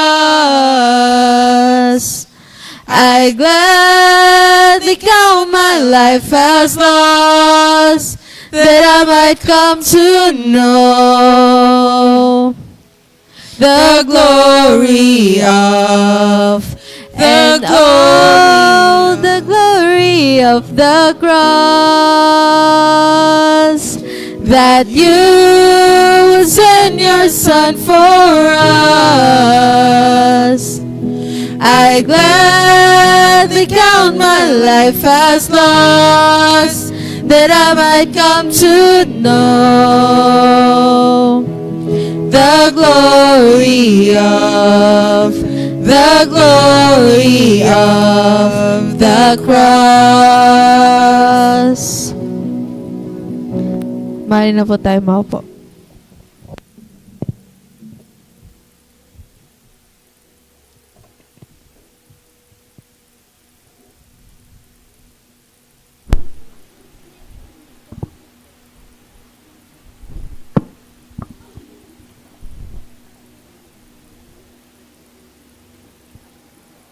Purihin ng Panginoon. Maraming salamat po, Pastor Nick, sa mensahe. Ngayon ay nadakon tayo sa ating communion. Ito yung ating bibigay sa ating paalala na ang ating Panginoon ay pinagkaloob niya ang kanyang katawan para sa atin bilang maging kaisa niya. Tulad ng sermon kanina, yung union with Christ. This time, visibly, papakita kung paano tayo to be union with Christ. Ayan, sige, maaari ko bang tawagan ng ating mga pastor to distribute the elements. And of course, warning uli, those who dapat na tumanggap at kumuha ng tinapay at katas ng ubas, sumisimbolo ng katawan at dugo ni Kristo, ay those who are nananampalataya sa ating Panginoong Kristo, yung mga nabaptize na in the name of the Father, the Son, and the Holy Spirit, at yung kasama o miyembro ng isang lokal na simbahan. So, definitely dapat tatanggap tayo ng mga bagay na ito na we are faithfully na nananampalataya sa Panginoong Kristo. Parang hindi naman siguro na maganda na kukuha tayo pero hindi tayo nananampalataya sa Kanya. So, lang po to remind us yung hindi kayo eligibly, kung sinasabi ko kanina, ay huwag po kayong kumuha. Sabi nga dito, sinabi ito sa Corinthians, ito babasahin ko mula sa 1 Corinthians chapter 11, verse 23 to 39. For I received from the Lord who I also delivered to you, that the Lord Jesus on the night when he was betrayed took bread, and when he had given thanks, he broke it and said, "This is my body which is for you. Do this in remembrance of me." In the same way he took the cup after supper, saying, "This cup is the new covenant in my blood. Do this as often as you drink it in remembrance of me. For often as you eat in this bread and drink the cup, you proclaim the Lord's death until he comes. Whoever therefore eat bread or drink the cup of the Lord in unworthy matter will be guilty concerning the body and blood of the Lord. Let a person examine himself then, so eat the bread and drink the cup. For anyone who eats and drinks drinks without discerning the body, eats and drinks judgment on himself. Yan ang ating patuloy na paalala sa inyo. Yan. As we receive ang ating mga elements, this is the visible sign of His invisible promise that we are one with Him and we will be resurrected with Him also. Christ offered His body to us. So tayo bilang mananampalataya, as we reflect on this, we take it seriously on this, we have bigyan ko yung time to reflect, lalo na yung sermon natin kanina, with union in Christ. Yung kanyang humility for us just to die, to serve us, same thing, to give His body to us, bilang in-offer niya para sa kapatawaran ng ating kasalanan. So, give us the time to reflect on the word na shinare kanina, and this the element as He offered His body to us. Sige po, in silence we have to reflect.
Maaari po tayong tumayo at sabay-sabay nating kainin.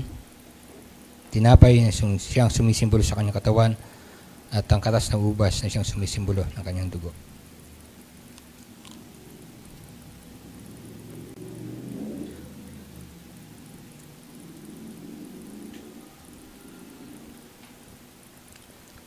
Dakilang Ama, salamat sa iyong kabutihan at katapatan na pumunta ka rito sa lupa, bagamat ikay Diyos.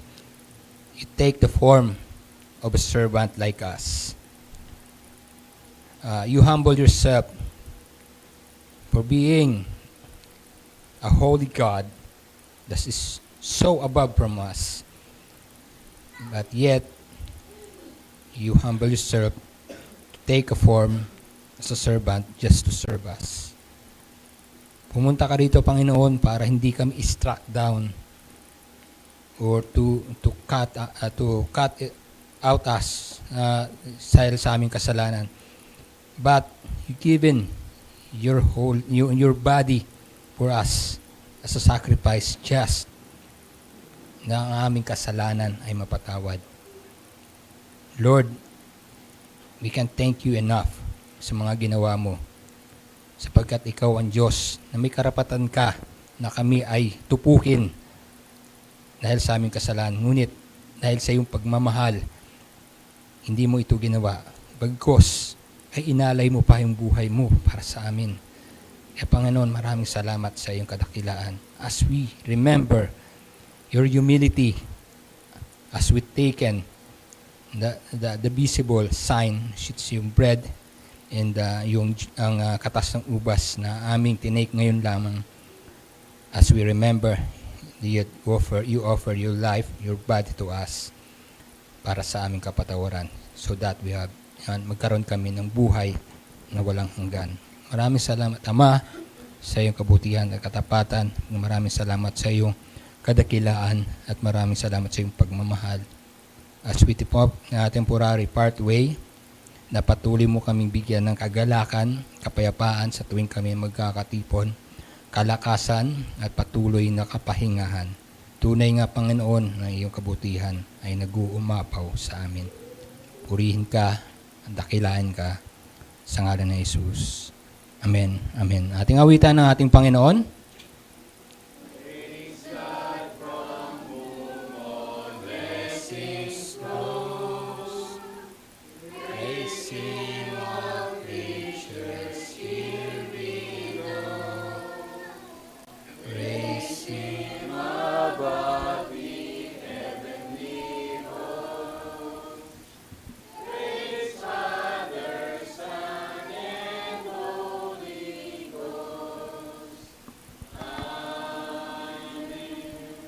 May the God of endurance and encouragement grant you to live in such harmony with one another, in accord with Christ Jesus, that together you may with one voice glorify the God, the Father of our Lord Jesus Christ. Amen. Amen. God bless po sa lahat and happy Lord's Day.